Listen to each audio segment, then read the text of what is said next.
الشما خبجمتوتا ilmaan oromoo qaqqaliiwwan akkam fayyaa jirtu naga keessanii annaga kooti isinis bakka jirtanitti baga naganaaf qabaatan isin jecha egaa har'as jechuudha turtii yeroo muraasaatiin booda jechuudha deebi'ee barumsa haaraa tokkoon isiniif qabadhee dhufee jira. Barumsi haaraan har'a qabadhee dhufe kun guyyurraa aappii nu barsiifta bilbila keenya nu jalaa guutuuf deemamee guyyaa takka barumsa aappii nu barbaachifneen barachuu feena waan jettaniif akkasuma ammoo kan hin dubbatin illee qalbiin keessan bilbilli nu jalaa guute kun illee aappii kana nu barsiisa kun kana nu barsiisa waan jettanii yaaddaniif barumsa appilikeeshinii isin hin barbaachifne isiniif qabadhee dhihaadhee jira jechuudha. Akka itti gammaddan abdiin qaba. Kanaafuu waggu viidiyochi isin bira ga'e warroonni haaraa taatanii chaanala keenya kana wal baratuuf dhuftan khottaa seenaa baga nagayaan dhuftanii subscribe godhaa maatii keenya ta'a jenna. Warroonni ammoo akkasuma maatii keenya taatan jechuudha. Video guusin birage like fi akkasuma linki isa share waliif godhuun gahe qaysan baha nu cina dhaabbadhaa isiniin jenna. Hangana jecha intro tana booda gama barumsichaatti achi isin dabarsa.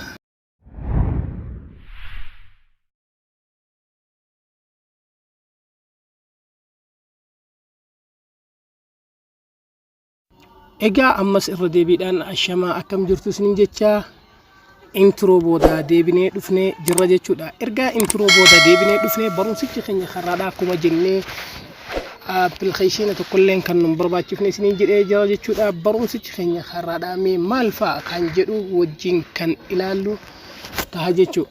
Kanaaf barumsichi keenya karaadhaa bilbila keenya koodiiwwan kana wagguutti galchine maal akka fayyadamu wajjin ilaalla jechuudha. Mee fakkeenyaaf koodii jalqabaa isinitti agarsiisu bifa arginu kanaan bifa kanaan ni barreessina jechuudha. Kunoo akka amma argitan kanatti urjii maslaalii duwwaa saddeet jenne achi booda maal goona jennaan maslaalii itti barreessina jechuudha.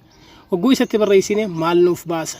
Bilbilli keenya kun kan nu fayyaduuf koodiin jalqabaa kuni wagguu kompiitaratti achi sakkaanee bilbilli keenya achirra mul'atu dhiisuu danda'a. Kanaaf nuti fakkeenyaaf yoo kanniin irra jiraate fakkeenyaaf haala kanaan jiraate jechuudha. Nuti kam irratti deebinaan MTP kan irratti deebifne jechuudha. MTP kan irratti wagguu deebisne bilbilli keenya forosisii tokko malee takkaahuu osoo waan biraan hin gaafanne kompiitara keenya irratti mul'achuu danda'a. Kanaaf anamma waan sirrii jiruufu khayyaa isumarra jira MTP ka jedhu kanarra jira. Kanaaf isumarratti okay jedhee bira tara jechuudha. Isin erga irratti deebiftanii booda okay jettanii bira dabritan. Hangana jechaame koodii lammaffaatti toggoo achi tarruhoo ni barreessina ammas haaluma argitan kanaan jechuudha. Kuni maaliif nu fayyadannaan maayikii fi ispiikarii keenya ittiin to'achuuf nu fayyadaa jechuudha.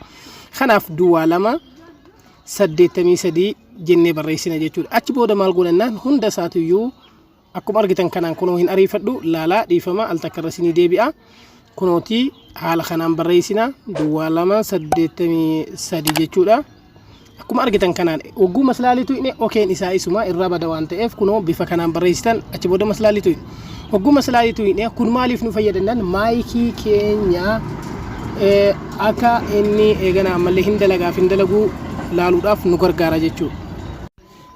gargaara jechuudha. Fakkeenyaaf haaluma kanaanii kunooti bakka itti laaluu barbaanne maayikii fi ispiikarii illee itti laaluu dandeenya jechuudha. Jalqaba irratti mee amma jalqaba irratti maayikii keenya ittiin halaallu maayikii ilaaluudhaaf bakka jalqaba start jettee CV kan jedhu kana ilaalla jechuudha. Maayikii keenya isa gattuinee dubbannaa. Sirriitti yoo isin dhagamu baate malee hello maayikiin haala kanaan ilaalla. Mee amma ispiikarii ilaaluuf kan lammaffaa kan irratti start speaker kan jedhu kan irratti gad deebisna. Hello nagamu kunooti haala kanaan bilbila moofaa tokko laaluuf ispiikarii isaa ni dalagamoo hin dalagu maayikii isaa hin dalagamoo hin dalagu jennee laaluudhaaf kunoo akkuma argitan kun amma ispiikariidha sirri dhagayama kan jalqaba jiru kun ammoo maayikiidha.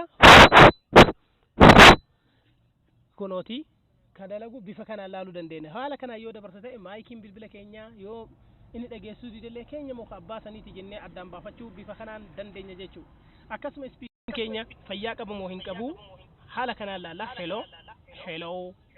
hello kunoo bifuma argitan kanaan ispiikarii fi maayikii illee bifa kanaan laaluu dandeenya. Kanaaf exit jennee keessaa baana jechuudha.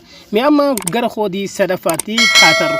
koodiin sadaffaa kun ammoo maaliif nu barbaachisa jennaan kunoo bifuma argitan kanaanii haala kanaan jechuudha barreessinee erga kaane tokko lama sadii afur jennee urjii maslaalii tokko lama sadii afur jennee maslaalitu inni dhumarra haala kanaan nuuf fida jechuudha varjiinii bilbila keenyaa bifuma argitan kanaan moodela isii wajjin guutuu isaa haala kanaan nuuf fida jechuudha kunoo akkuma argitan isa kana jechuudha hayyi koodiin keenya ha itti aanu inni shanaffaadha jechuudha hanga ammaatii koodii afur isinitti himee jira inni afuraffaa ammoo bifa kanaan haala kana goonee duwwaa ja'a jennee bilbila keenya hangam dhugaa bilbili keenya orjinaala moo orjinaala miti kan jedhu haala kanaan laaluu dandeenya bifa kanaan ogguu akkana gooneetiin jenne haala kanaan ogguu astuine bifa kanaan nuuf baasa jechuudha wogguunni bifa kanaan nuuf baase paarkoodiidhaan kanneen kunoo yoo qabaate jechuudha kunoo akkana kanneen yoo qabaate bilbilli keenya orjinaala ta'uusaa nutti agarsiisa okay jenne keessa baan hayyee koodiin jahaffaa fi inni dhumaa kan isin agarsiisu jechuudha urjii maslaalii jennee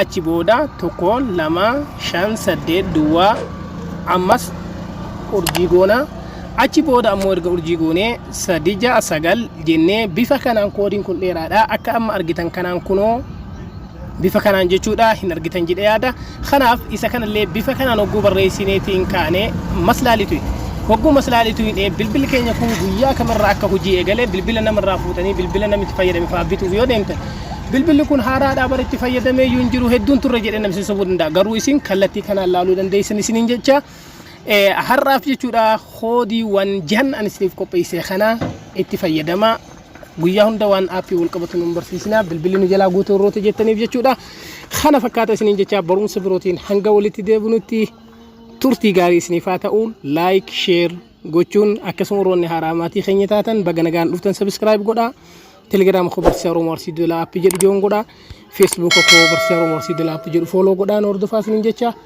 bye bye turtii gaarii isiniif haa ta'u